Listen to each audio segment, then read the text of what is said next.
The world doesn't run on empathy, fairness, or the hollow promises of a stable economy. It breathes through the brutal pulse of a beast known as the cycle.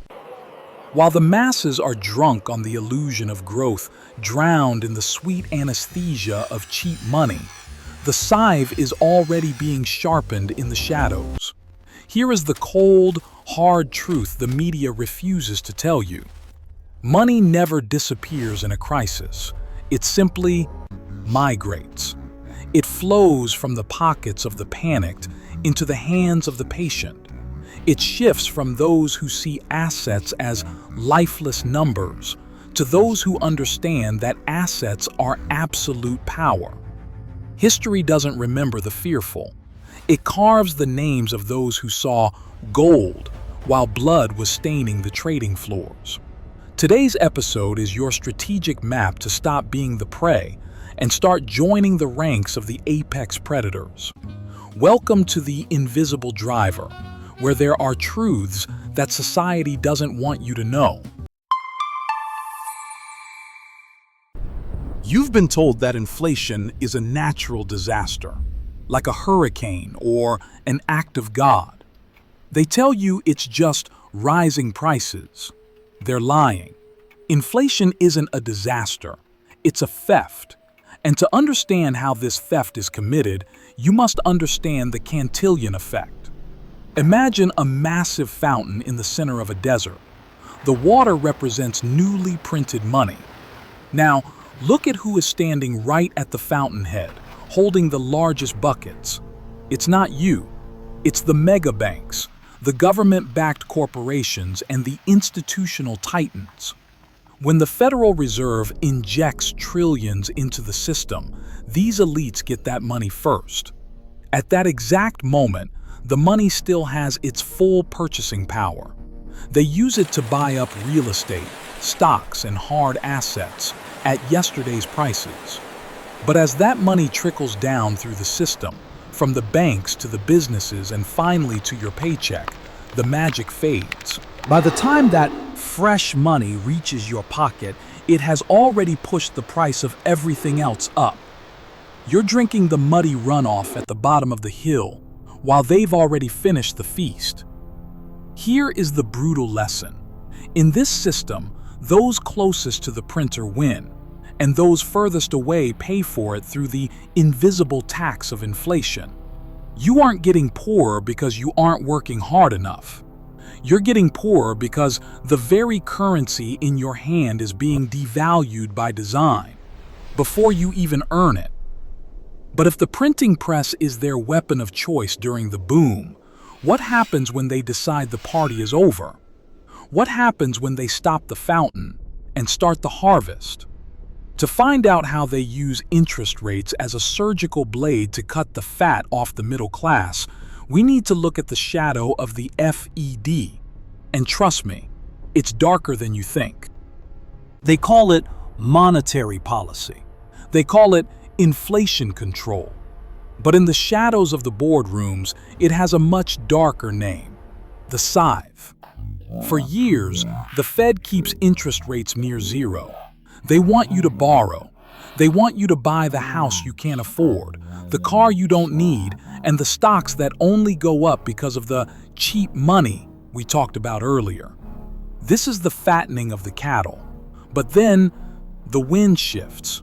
Suddenly, the Fed discovers inflation is a problem they created, and they begin to swing the scythe. They hike interest rates rapidly, surgically. Every percentage point increase is a tightening of the noose around the neck of the middle class. Why? Because the system is built on debt. When rates go up, the cost of servicing that debt explodes. Small businesses that survived on low-interest loans start to asphyxiate. Families who took out adjustable-rate mortgages find their monthly payments doubling. Look at the 2023 banking crisis. Silicon Valley Bank didn't collapse by accident. It collapsed because the Fed raised rates so fast it burned a hole through their balance sheets. That wasn't a mistake. It was a stress test to see what would break first. And here is the brutal lesson. The Fed will keep raising rates until something major breaks. They aren't trying to save the economy. They are trying to reset it by wiping out the weak and the over-leveraged. If you are holding high-interest debt right now, you aren't a customer. You are a target. You are the fat that is about to be trimmed, so the elite can buy your assets for pennies on the dollar when you eventually default. But don't think for a second that this is a new game. This scythe has been swung many times before, and each time it evolves. It gets sharper. It gets more efficient. To see how this predatory pattern has been perfected over the last century, from the Great Depression to the digital age, we have to look at the evolutionary predator. And you might be surprised to find out that the monsters of the past haven't disappeared. They just changed their suits. History doesn't just repeat itself. It evolves. A predator that never changes its tactics eventually goes hungry. The elite understand this better than anyone. They don't just want your money. They want to own the very infrastructure of your life. Look back at 1929. When the stock market turned into a graveyard, the average American was waiting in bread lines. But behind closed doors, titans like the Rockefellers and J.P. Morgan weren't crying. They were shopping. They used the Great Depression to swallow up the railroads, the oil fields, and every small bank that was gasping for air. That was the era of physical monopoly. Fast forward to 2008. The predator grew sharper. They didn't just want the oil, they wanted your home. While families were being evicted and foreclosed signs littered the suburbs, the game changed. This was the birth of the institutional landlord. They traded subprime debt for taxpayer bailouts and then used that same money to buy the very houses you lost. But today, we are entering the digital crash. The predator has evolved again. In this new cycle, they aren't just coming for your land. They are coming for your data, your digital identity, and the AI algorithms that control your choices. They are crashing the old system to force you into a new one, a digital cage where every transaction is tracked and every asset is a subscription. The brutal lesson is this: in every crisis, the thing that crashes is always what the public owns, and the thing that survives is what the elite control. Don't watch the stock tickers. Watch what is being consolidated while the world is on fire. Because right now, a new kind of empire is being built. An empire so vast that you might not even realize you're living inside it. An empire where ownership is becoming a relic of the past. To understand how they are turning the American dream into a permanent rental agreement, we have to look at the shadow cast by a single name: BlackRock. And trust me, you are already living in their matrix. Imagine the American dream. A house with a white picket fence, a yard for your kids, and a deed in your name. Now, imagine a shadow stretching over that house. A shadow worth $10 trillion. That shadow is BlackRock. Most people think BlackRock is just a big investment firm. It's not. It's a sovereign power without a flag. They don't just manage money. They use an AI system called Aladdin to track every heartbeat of the global economy. And right now, Aladdin has told them that the most profitable thing they can do is to make sure you never own anything again. In the last few years, institutional giants have been outbidding families for single-family homes across the U.S., with cash offers 20 to 50% above asking price. They aren't buying these houses to sell them back to you. They are buying them to turn America into a rental society. This isn't a conspiracy theory. It's the literal slogan of the World Economic Forum. You will own nothing and be happy. When you don't own your home, your car, or even the software on your computer, you don't have equity. You have a subscription to life. And subscriptions can be canceled if you don't follow the rules. The lesson is simple, but terrifying. Private ownership is the last line of defense for human freedom. Once they take that, they take your ability to resist. You become a permanent tenant in a world they own. But how do they know exactly when to strike? How do they time these mass buyouts so perfectly while you're still reeling from the latest news cycle?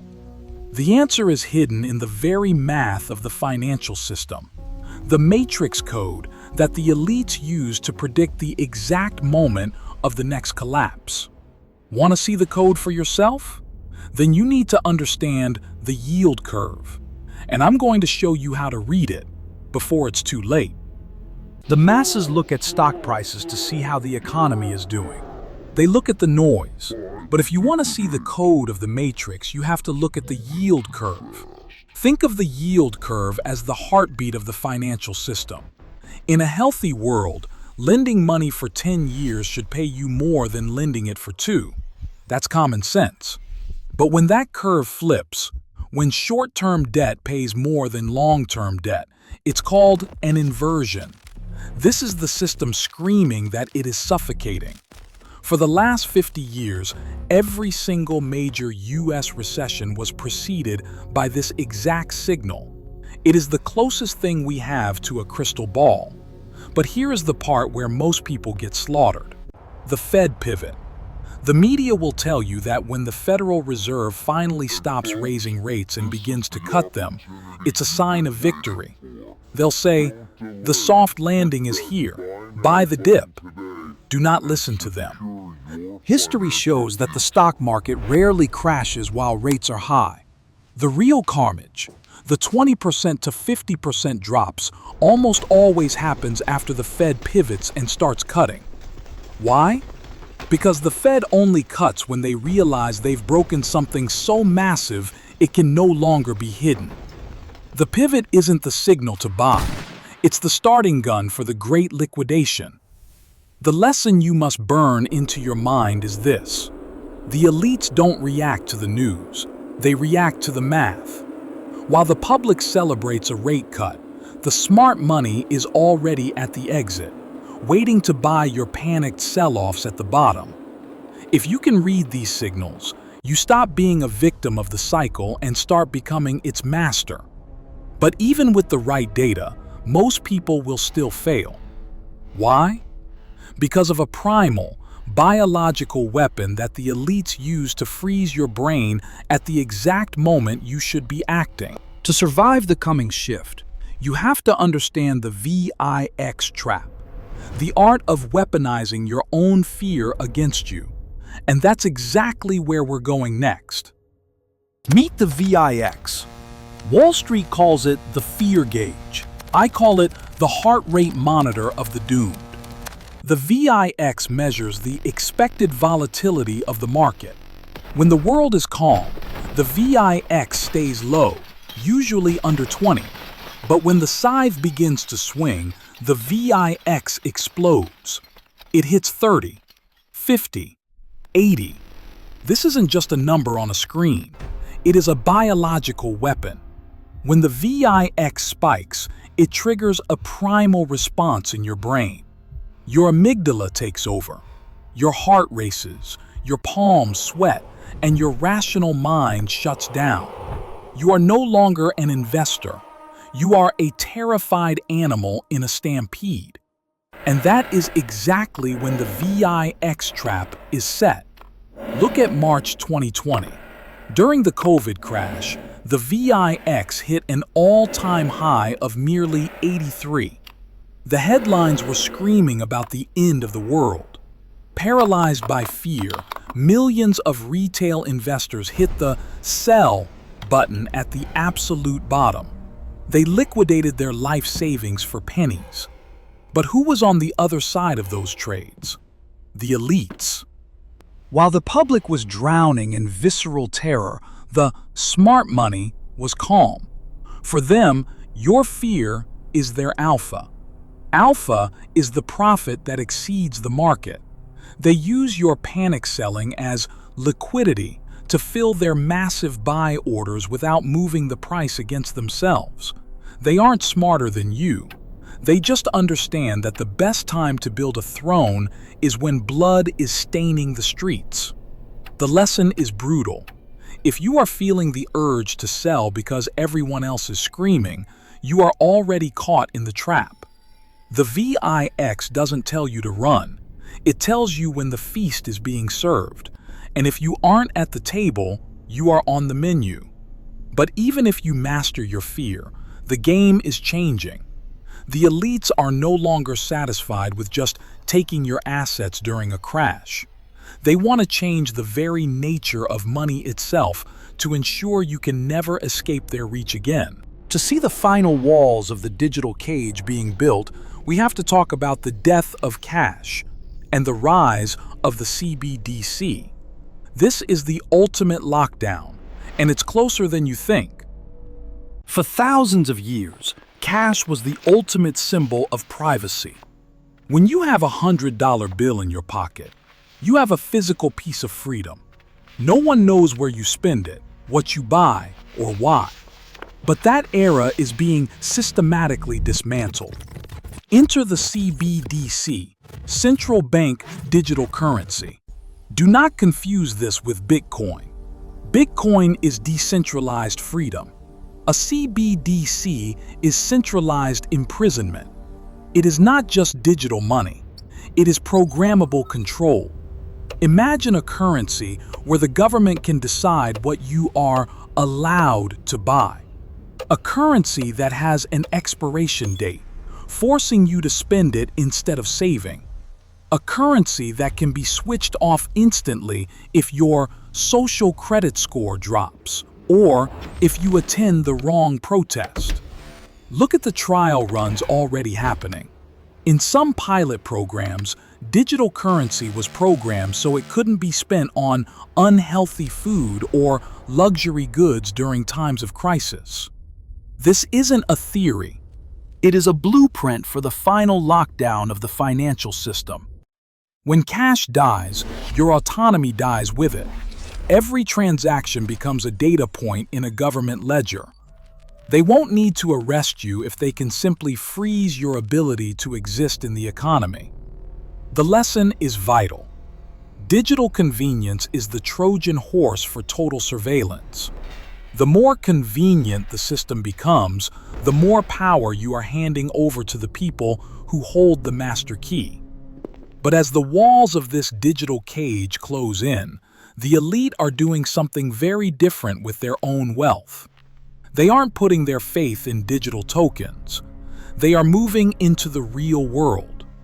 To survive the Great Reset, you must learn to build a sovereign portfolio of assets that exist outside their reach.